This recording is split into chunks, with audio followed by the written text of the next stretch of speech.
So while the United States and the people inside the Beltway today talk about an authorization for war, we now also have to turn our attention to what is happening in Europe. Because quite frankly, Vladimir Putin will not be denied. He's going about his business. There are people moving. There are items moving. There are weapons moving. And then again, there is now the bare-chested dictator who has basically decided to take things another step, as if anybody expected that he wouldn't indeed. Let's welcome Colonel Derek Harvey back into MidPoint once again. Colonel, good to see you again. Yes, glad to be here. Colonel, here we go, because now all of a sudden we hear that, wait a minute now, Russia's still equipping the Ukraine rebels, according to NATO. Gee, what a shock. I don't know about you, Colonel, but I'm absolutely flabbergasted that this would still go on. It's what we have talked about over and over again, because the man continues to believe that he can get away with absolutely anything at any time, and you almost want to believe maybe he thinks he's an American politician right now. I think you got it right. And, you know, Vladimir Putin is really fairly aggressive. We are deceiving ourselves, like we are in other parts of the world, in underestimating, his malign intent vis-a-vis not only Ukraine, but the Baltics and maybe other frontier areas along the Eastern European borders with Russia. Well, other areas too, because we've talked about this so often that there might be more to his actions here. It's not just the Ukraine. But honestly, there are people who are going to say, this is 2015. You can't just walk into countries like you did back in the 1930s and basically take them over and create an entire new country. Can you? It would seem to be impossible in this day and age. No, it's very possible because the international community is perceived to be weak from the viewpoint of Moscow. The European Union is divided.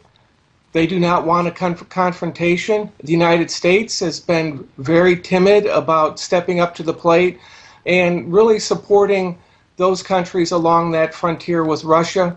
And there's really no leadership whatsoever in the European Union or NATO that is really pushing anything that is significant for Vladimir Putin or the Russian military to be concerned about. Now, Russia's got its newest multi-role fighter jets. They're tracking the NATO forces. They're running mock attack drills. The Russians have done this more times than we can count over the last several decades, if you will. Should we buy into this with anything, or is this just a Vladimir Putin with a wry smile on his face going, go ahead, we'll just do this to see what happens?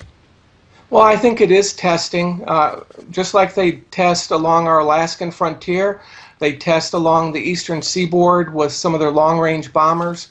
They've been doing some provocative things in a number of areas over the last 18 months.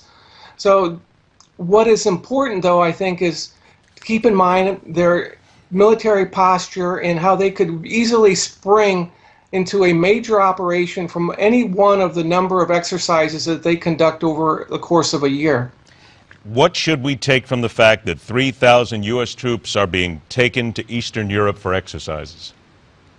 Well, I think it's what we would call in the military a forced demonstration.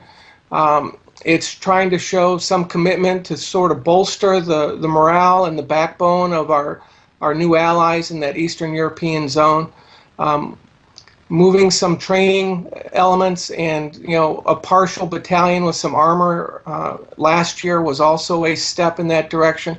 But it's very, very small amounts. It's not significant in any way to any of the outcomes in that part of the world. In your opinion, what could we be doing here? I mean, we talk about this so often, but we have Putin, who basically does what he wants when he wants. The EU lets him get away with it whenever he wants it.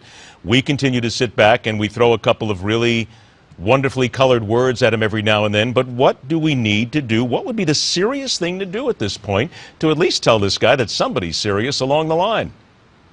Well, I think, we should respond like Ash Carter said during his testimony to become Secretary of Defense, by providing the military assistance and sales to the Ukraine that they've requested that they need. They do need a whole range of different types of armaments. From anti-tank weapon systems to missiles that are tactical and for aircraft. So there's a lot that we could be doing to demonstrate some resolve to bolster those who are willing to fight for themselves. To this point in time, we are just really afraid of being provocative. Instead, it's the other side that's taking advantage and being provocative, and we are rather meek in response. Do you get the feeling that sooner or later America's going to have to settle this? Well, one hopes that we'll never come to any type of real conflict. I think, like with most bullies, some resolve, standing up for yourself and your friends and your allies does make a difference. We're well behind the game here because it started in Georgia and it's moved to Crimea and now Ukraine. The question is, what's next?